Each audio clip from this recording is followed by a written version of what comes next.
Okay, so in this particular video, we're going to be going over saying number 70 in the series of the Gospel according to Thomas. Keep watching.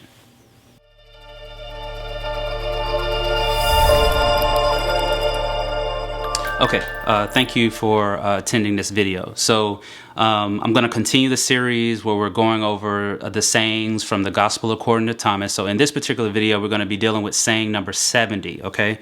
So let's read it. Nazarene is a term that most are familiar with when you're reading the books that have been provided on a wide scale in terms of the Bible, but a more older term is ma'anda'ans. So that was the more older way of saying Nazarene. That Nazarene terminology came much later. So the ma'anda'ans master said, if you produce what is in you, what you have will save you. If you do not have what is in you, what you do not have will kill you. Now, this is saying 70 from the Gospel according to Thomas. Now, the first version I'm going to be reading is going to be from the Bentley-Layton's versions. I'll leave all sources underneath the like button, of course, in the description area, so you can seek out this material for yourself on your path and your soul journey, of course, for reaching the higher regions of righteousness. So let me read it one more time. It says, the Ma'anda'an master said, if you produce what is in you, what you have will save you. If you do not have what is in you, what you do not have will kill you. All right, so that's from the Bentley-Layton's version. Now, of course, I want to go over to the Hammadi version, of course, so we can see and have two to kind of go with here. Now, we're going with saying 70 in this video. So let me read it here. It says, the Ma'anda'an said, if you bring forth what is within you, what you have will save you.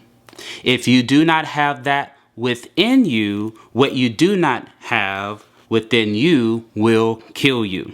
Okay, now the way that these two versions kind of separate themselves, in this particular version, it says if you bring forth. Okay, if you bring forth. In the Bentley-Layton's versions, it says if you produce. So we have the word produce and we have bring forth.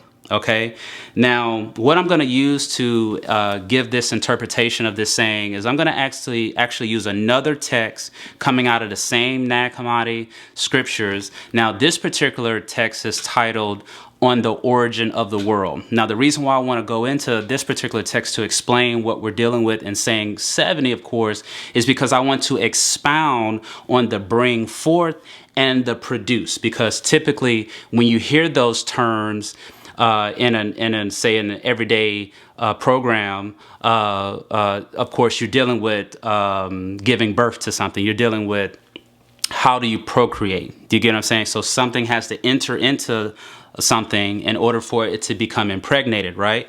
So in order to explain that the way I want to, let's go to on the origin of the world. So let's skip over here. I have it bookmarked here.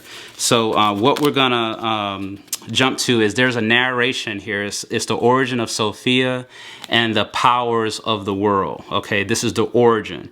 All right. So I'm gonna skip here now. Of course, it's very important that you seek out this particular resource for yourself, but I want to use this to try to explain what we're dealing with in saying number 7.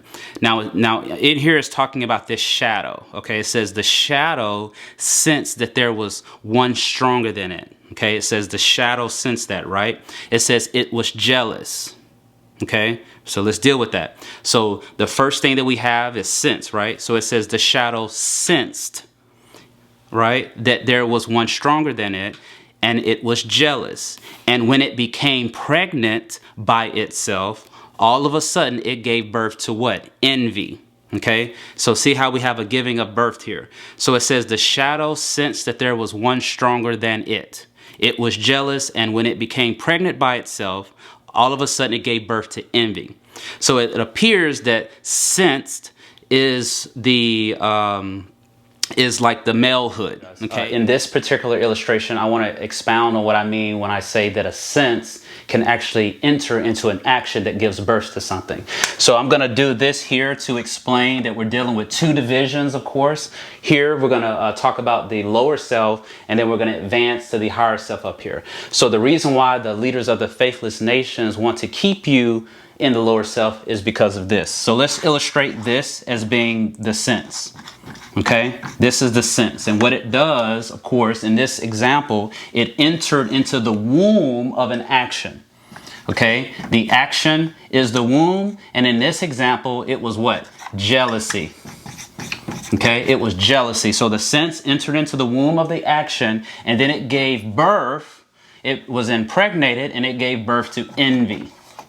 Okay, it gave birth to envy. So in this example, we see how the lower self can manifest this, of course, and then what it actually ends up doing is it actually embodies to represent something on this physical plane. Okay, it represents something on this physical plane. So the same way that I gave this example for the lower self, this is the reason why you have to give birth to something which is within you. So then what you want to do, instead of giving birth to this, which is producing malfunctions and breakdowns on this planet, of course, then you want to remove from being here in the lower worlds, and you want to resurrect from within, of course, and be up here in the higher planes. But to do so, let's give an example. So let's say that this here, okay, is power. You're no longer operating by the senses. You're no longer controlled by the senses that are tied to the lower self. Now you're operating with power, okay? So then you have the power that enters the womb of what? Gnosis, or knowledge. And then what it does is it gives birth to something. Okay, it gives birth to something. Here's some examples. It could give birth to truth. Okay, so now you have truth out here manifesting on the what? Physical plane of existence. Give birth to, you can give birth to insight. Do you get what I'm saying? Divine insight. What's some other things? You can get wisdom. See how all these things work hand, and the list goes on up here, and then you can start manifesting this out here on this material world. So the reason why everything looks the way it looks, and we have the wrong intruders operating because they're controlling you here through ignorance, is because they're controlling you by your senses. So that's the reason why I wanted to give you this example on what it means to give birth to that which is within yourself if you have it within you. I hope that helps. Back to the video. Okay, that's entering into the action, which was jealousy. So jealousy was the action that took place. So you have the malehood, which is the sense, and then you have it entering into jealousy, and then it became pregnant. There was a pregnant situation that took place, and then it gave birth to envy. Now, by using this as an example, of course, obviously we're dealing with it from a so you have malevolent and benevolent, right? So obviously we're dealing with it from the way that which it would produce something that is what we would know by definition as being bad. Okay, so we have bad and then we have good. And you might ask yourself, what does this have to do with saying number 70? So let me read saying number 70 one more time. I'm going to read it from the Bentley Layton's version. It says, the Ma'anda'an said, if you produce what is within you, what you have will save you. If you do not have what is in you, what you do not have will kill you. Now, in some earlier videos, I'll link it in the description area, I went over the various different senses, and you can get this text in a book called The Soul of the Stars, The Science of the Soul and the Stars in relationship to the cosmos and everything like that.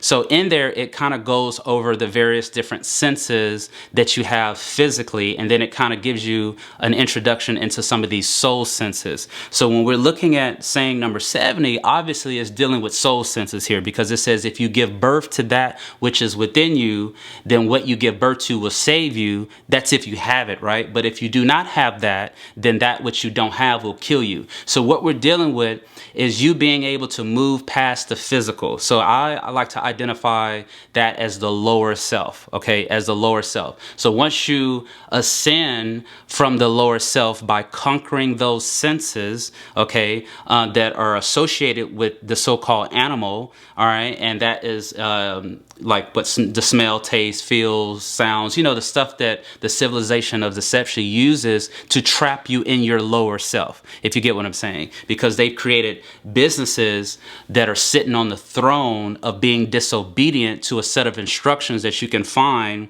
in the divine formulas that help you tame the animal. But their agenda is not for you to be able to do that because it produces profits for them. So they promote lust, they promote gluttony. You'll see that they've kind of monetized disobedience, right?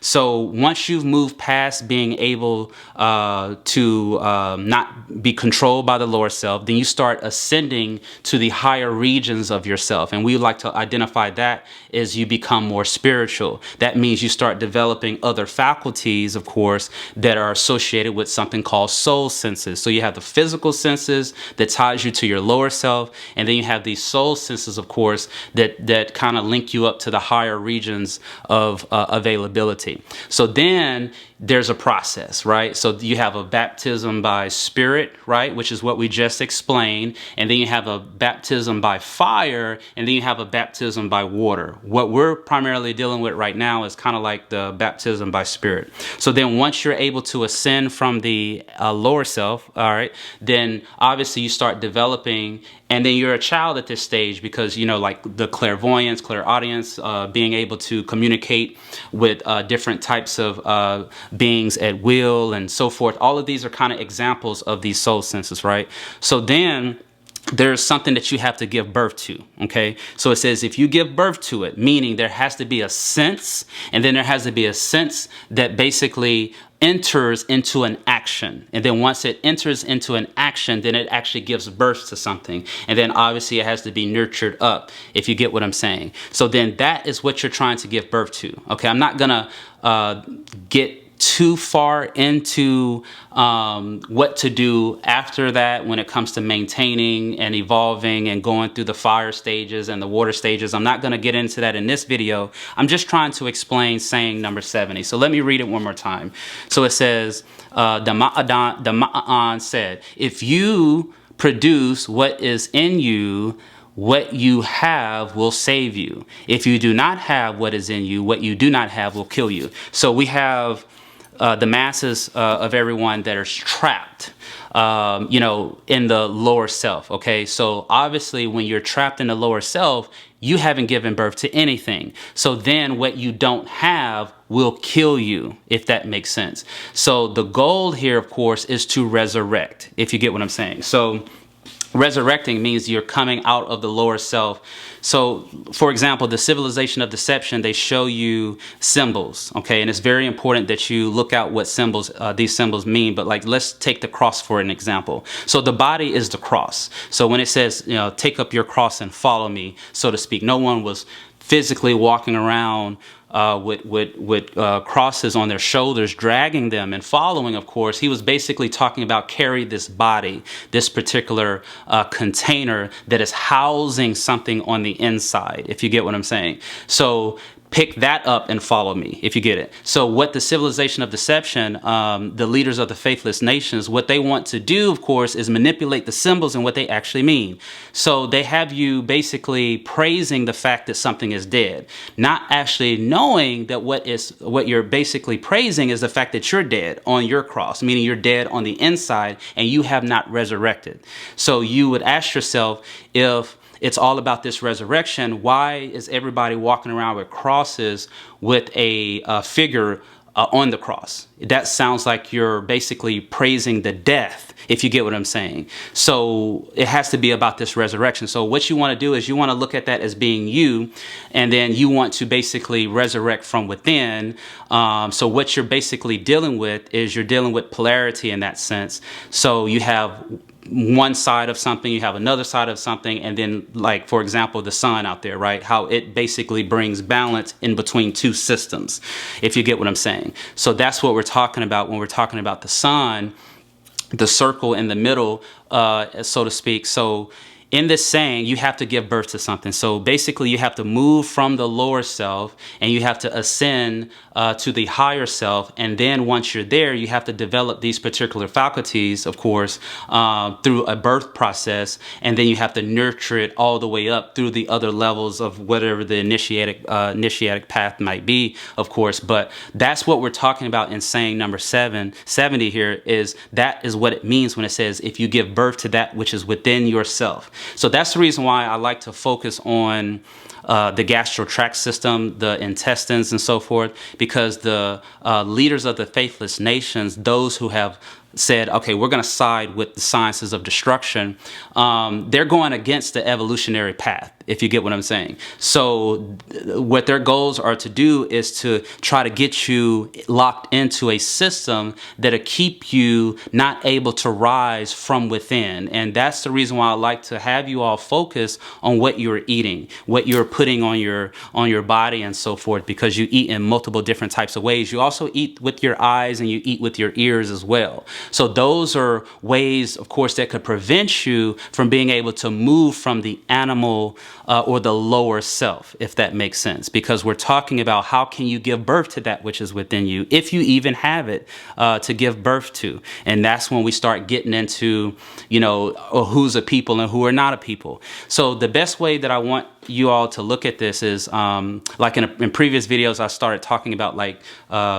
genetics and reproduction and basically the structure of matter and so forth. So if you bring it to a cell, like, for example, like you have bacteria, you have germs, you have positive electrons, you have all these you have things that are living on your skin right now or operating, right? So how you want to look at this is a lot of stuff has been wrapped, if you get what I'm saying, like a box. And most people are only focusing on the box. They're focusing on the sweater, the jacket, the tie. All that stuff is just layers that have been put on top of something. What I'm asking you to do is do away with contaminating groups. Do away with color, black, white, green, polka dot, purple, all these associations and so forth. Because what that does, it traps you in the lower self because you are not looking at it. You're like Jerry So. We're going to be talking about the symbol and the object. A good chart that you should look at is the one on knowledge, which is F. Okay, this is about ways of knowing. And it's about the symbolic as opposed to what comes about through objectification. So use this as you're reading the chapter. That's one thing that you will want to use. The symbol is able to take us to different levels of reality. The object stops at the simplest level of knowing. Look again at the chart. You'll see that according to the Dogon, you move from Jerry So to Benny So. Sight with perspective is what I'm calling it. They call it word from the side. Bolo So, insight, because word from behind, seeing through, and then vision, so dai. These are levels, and moving through them, that prepares you to then understand deep knowledge. So it's a process. And the symbol is what allows you to do that. The symbolic modality allows you to do that because it takes you. You see, it relates the inner to the outer and takes you on this journey. Whereas the European conception is very simplistic. All you know is the object, which keeps you at that outer, at that first level, what we would call Jerry So. For example, you're looking at it very abstract, if you get what I'm saying, just surface level. So you have to be able to move past the dogmas so you can kind of receive the interpretations that are being spoken about in the Gospel according to Thomas, such as saying number 70, where it talks about giving birth to that which is within you. In the dogma systems that were originally designed to lead you to something, they are not really talking about what you're supposed to be able to give birth to from within, if you get what I'm saying. They're primarily really focused on a prosperity style doctrine and everything. So we want to move away from the material aspect, because that is not raising things up to spirit. So you had a situation where you had spirit that came into matter. Now you're supposed to be raising matter back up to spirit, if that makes sense. And one of the ways of being able to do that, of course, is being able to resurrect from the lower self. And that's the first thing that you need to be focused on, is how can you tame the and not be a slave to your senses, if you get what I'm saying. Like, for example, if you're still watching television, if something comes on that operates contrary to those divine instructions that was given to the Solarites or the Israelites, of course, then you have to be able to turn your eyes away from it, move your ears away from it. You simply change the channel if you have to. So if a commercial comes on and it's promoting swine, or if it's promoting bottom feeders, or if it's promoting lust, or any of these types of things, you have to have the ability and to help those around you to be able to turn away from that stuff, to where it becomes part of what you do, to where you're choosing to just prune out those thoughts, because that is what you are basically giving birth to, instead of giving birth to the stuff that we're supposed to be giving birth to, if you get what I'm saying. So that's kind of what we want to do here, is we want to make sure that what we're giving birth to is that which is going to help us, and not that which is going to hurt us, because there's a lot of stuff that's walking around here that is a direct representation of your thoughts, if you get what I'm saying. In the divine instructions, it talks about if something has a thin yellow hair, how it is pronounced unclean in the higher regions of righteousness, right? So if you have an unclean thought, and if you see something that is moving around that is a direct representation of what you've been told is unclean, then that thought has become form in this physical world. Does that make sense what I'm saying? So if you're trying to clean the situation up, if you're trying to clean up the bacteria, because what bacteria does is it tries to create an environment for it to be able to survive. So that means it has to kill everything that you might need in your life support system. What kind of individual would poison air that it actually needs? Think about that. You need air, but you're going to poison the air. So the best way to think about that, of course, is that we're dealing with bacteria. We're dealing with unwanted germs and contamination that is basically trying to create an environment that it can exist in.